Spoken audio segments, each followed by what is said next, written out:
Assalamualaikum warahmatullahi wabarakatuh.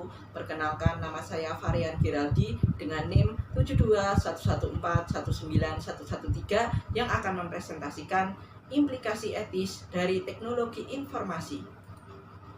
Cakupan perspektif versus cakupan deskriptif. Cakupan perspektif atau pendekatan yang bersifat menunjukkan sesuatu atau menentukan bagaimana sesuatu harus dilakukan. Cakupan deskriptif adalah pendekatan yang menerangkan bagaimana suatu hal yang telah dilakukan. Walaupun tidak sebaik cakupan perspektif, cakupan deskriptif tetap digunakan karena pendekatan ini terdapat contoh-contoh kasus yang nyata terjadi di dunia bisnis. Yang selanjutnya yaitu moral. Moral adalah tradisi kepercayaan mengenai perilaku yang benar dan yang salah. Yang selanjutnya etika.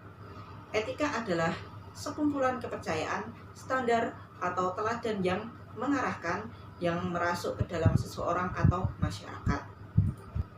Yang selanjutnya, hukum. Hukum adalah peraturan perilaku formal yang ditetapkan oleh otoritas yang berwenang, seperti pemerintah terhadap subjek atau warga negaranya. Yang selanjutnya, Undang-Undang Komputer di Amerika Serikat. Setelah Undang-Undang Komputer di Amerika Serikat mulai diterapkan, undang-undang ini berfokus pada berbagai hak dan batasan yang berkaitan dengan akses data, khususnya data-data yang dipegang oleh pemerintah. Privasi, kejahatan komputer, dan paten piranti lunak merupakan fokus utamanya. Yang selanjutnya, paten piranti lunak. Pada bulan Juli 1988, Pengadilan Banding Federal Amerika Serikat memutuskan bahwa proses bisnis harus dipatenkan. Tetapi pengadilan menetapkan bahwa piranti lunak tidak dapat dipatenkan karena dua alasan. Yang pertama, algoritma tidak dapat dipatenkan. Yang kedua, metode bisnis tidak dapat dipatenkan. Yang selanjutnya, Undang-Undang Paten Piranti Lunak di Uni Eropa. Pada awal 2002, sebagai jawaban atas State Street Decision yang telah mendorong banjirnya pendaftaran paten piranti lunak di Amerika Serikat, Parlemen Uni Eropa mengusulkan agar standar paten piranti lunak yang lebih ketat dibandingkan standar di Amerika Serikat diterapkan. Proposal ini mencetuskan berbagai diskusi dan ketidaksetujuan, dan peraturan untuk patentabilitas penemuan yang diterapkan pada komputer akhirnya ditolak oleh Parlemen EU pada bulan Juli 2005. Yang selanjutnya, Undang-Undang Privasi Pribadi di Republik Rakyat Cina. Baik pemerintah dan warga negara Republik Rakyat Cina semakin sadar akan kebutuhan untuk menentukan privasi pribadi. Para aktivis privasi pribadi di Cina menuntut diadakannya peraturan yang akan melindungi data pribadi seperti tingkat pendapatan, pekerjaan, status pernikahan, sifat fisik, dan bahkan alamat dan nomor telepon. Yang selanjutnya, meletakkan moral, etika, dan hukum pada tempatnya. Penggunaan komputer bisnis diarahkan oleh nilai moral dan etis manajer, spesialis informasi, dan pengguna, serta hukum yang berlaku. Yang selanjutnya, kebutuhan akan budaya etika. Opini yang dipegang secara luas di dunia bisnis adalah bahwa bisnis merefleksikan kepribadian dari pemimpinnya. Sebagai contoh, pengaruh James Penney dan J.C. Penney John Patterson di National Cash Register atau NCR, atau Thomas J. Watson SR di IBM menentukan kepribadian dari perusahaan-perusahaan tersebut. Yang selanjutnya, bagaimana budaya etika diterapkan? Tugas dari manajemen tingkat atas adalah untuk meyakinkan bahwa konsep etikanya merasuk ke seluruh organisasi dan turun ke jajaran sehingga menyentuh setiap karyawan. Para eksekutif dapat mencapai implementasi ini melalui 3 tingkat dalam banyak kredo perusahaan, program etika, dan kode perusahaan yang telah disesuaikan. Yang selanjutnya, kredo perusahaan. Kredo perusahaan adalah pernyataan singkat mengenai nilai-nilai yang ingin dijunjung perusahaan. Tujuan kredo tersebut adalah untuk memberitahu individu dan organisasi, baik di dalam dan di luar perusahaan, akan nilai-nilai etis yang dianut perusahaan tersebut. Yang selanjutnya, program etika. Program etika adalah upaya yang terdiri atas berbagai aktivitas yang didesain untuk memberikan petunjuk kepada para karyawan untuk menjalankan kredo perusahaan. Yang selanjutnya, Kode perusahaan yang disesuaikan. Banyak perusahaan merancang sendiri kode etik perusahaan mereka. Terkadang, kode-kode etik ini merupakan adaptasi dari kode untuk industri atau profesi tertentu.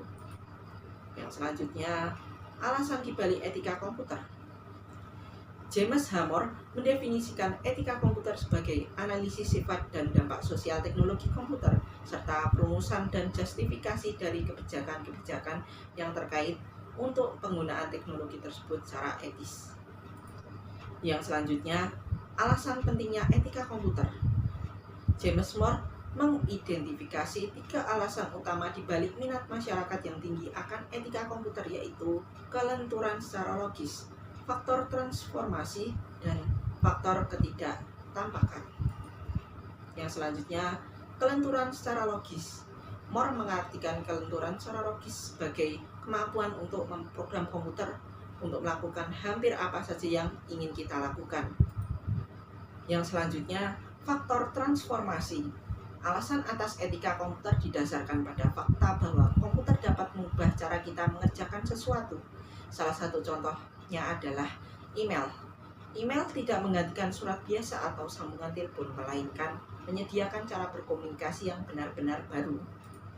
Yang selanjutnya, faktor ketidaktampakan. Ketidaktampakan operasi internal ini memberikan kesempatan terjadinya nilai-nilai pemrograman yang tidak tampak, perhitungan yang rumit tidak tampak, dan penyalahgunaan yang tidak tampak. Yang pertama, nilai pemrograman yang tidak tampak adalah perintah rutin yang dikodekan ke dalam program yang menghasilkan proses yang diinginkan si pengguna. Yang kedua, perhitungan rumit yang tidak tampak berbentuk pemrograman yang sangat rumit sehingga pengguna tidak dapat memahaminya. Seorang manajer dapat menggunakan program semacam ini tanpa harus mengetahui bagaimana komputer melakukan semua perhitungan tersebut. Yang ketiga, penyalahgunaan yang tampak mencakup tindakan yang disengaja yang melintasi batasan hukum maupun etis. Yang selanjutnya, audit informasi. Perusahaan-perusahaan yang lebih besar memiliki staf tersendiri yang berfungsi sebagai auditor internal yang melaksanakan analisis dan memverifikasi keakuratan catatan akuntansi, namun memiliki tanggung jawab yang lebih luas. Yang selanjutnya, jenis aktivitas audit. Yang pertama, audit finansial. Memverifikasi catatan-catatan perusahaan dan merupakan jenis aktivitas yang dilaksanakan auditor. Yang kedua, audit operasional. Tidak dilaksanakan untuk memverifikasi untuk keakuratan catatan, melainkan untuk memvalidasi efektivitas prosedur. Yang selanjutnya, audit berkelanjutan. Sama dengan audit operasional, tetapi audit berkelanjutan berlangsung secara terus-menerus. Yang selanjutnya, desain sistem pengendalian internal. Auditor tidak harus menunggu hingga sistem diimplementasikan untuk mempengaruhi sistem tersebut. Auditor internal selayaknya berpartisipasi secara aktif dalam perancangan sistem karena 2 alasannya. Yang pertama, biaya untuk memperbaiki kelemahan sistem meningkat secara drastis seiring dengan siklus masa hidup sistem. Alasan yang kedua adalah untuk melibatkan para auditor internal dalam perancangan sistem. Yang selanjutnya, menerapkan etika dalam teknologi informasi. Bantuan dalam bentuk kode etik dan program edukasi etika yang dapat memberikan fondasi untuk budaya tersebut. Program edukasi dapat membantu menyusun kredo perusahaan dan meletakkan program etika pada tempatnya. Yang selanjutnya, kode etik. ACM telah menyusun kode etik dan perilaku profesional yang diharapkan diikuti oleh 8.000 anggotanya.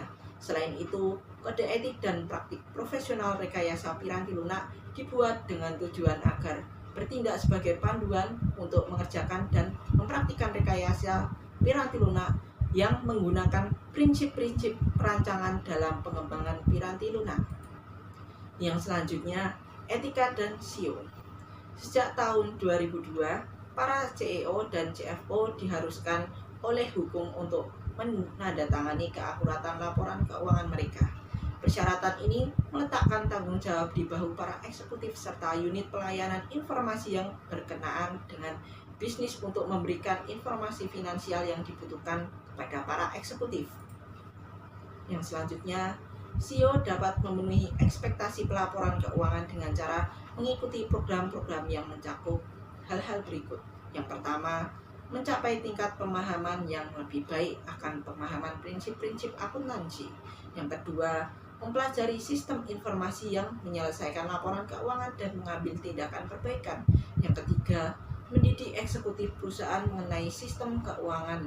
Yang keempat, mengintegrasikan ke dalam sistem informasi alarm yang memperingatkan eksekutif terhadap aktivitas yang membutuhkan perhatian. Yang kelima, secara aktif berpartisipasi di dalam memberikan informasi keuangan kepada elemen lingkungan. Yang keenam, mengendalikan dengan ketat keuangan yang dihabiskan untuk sumber daya informasi. Yang selanjutnya, pengaruh Sarbanes-Oxley. SOX terdiri dari 10 pasal utama. 2 diantaranya secara langsung mempengaruhi unit pelayanan informasi perusahaan. Yang pertama, CEO dan CFO harus menandatangani laporan keuangan. Yang kedua, perusahaan-perusahaan Amerika Serikat disyaratkan untuk memiliki unit audit internal. Yang selanjutnya, SOX 404. Ketetapan SOX yang memberikan dampak terbesar pada TI adalah bagian 404 yang membahas tentang penilaian manajemen mengenai pengendalian keuangan. Bagian ini mensyaratkan bahwa harus terdapat suatu bentuk pengendalian internal terhadap laporan keuangan. Yang selanjutnya, SOX 409. Ketetapan SOX lain yang mempengaruhi pelayanan informasi adalah 409 yang membahas mengenai pengungkapan secara real time. Berarti bahwa perusahaan tersebut harus mampu melaporkan perubahan mengenai kondisi keuangannya secara real time atau pada saat perubahan itu berlangsung. Yang selanjutnya, SOX dan COBIT. COBIT disebut sebagai organisasi industri yang dapat memberikan standar keamanan untuk sumber daya informasi perusahaan. Standar COBIT amat selaras dengan ekspektasi SOX karena COBIT memiliki lebih dari 47.000 anggota di seluruh dunia. Standar pelaporan keuangan yang dapat memberikan dampak global. Yang selanjutnya, meletakkan Sarbanes-Oxley pada tempatnya. Sarbanes-Oxley merupakan salah satu argumen yang baik untuk pendekatan seperti ini. Perusahaan dan CEO yang menerapkan MIS sebagaimana yang digambarkan seharusnya tidak menghadapi kesulitan yang memenuhi persyaratan SOX. Dengan kata lain, SOX mengharapkan eksekutif, sistem keuangan, dan TI untuk bekerja sama sebagaimana mereka seterusnya bekerja, yaitu secara etis. Sekian dari saya. Apabila ada salah kata maupun perbuatan, mohon maaf yang sebesar-besarnya. Wassalamualaikum warahmatullahi wabarakatuh.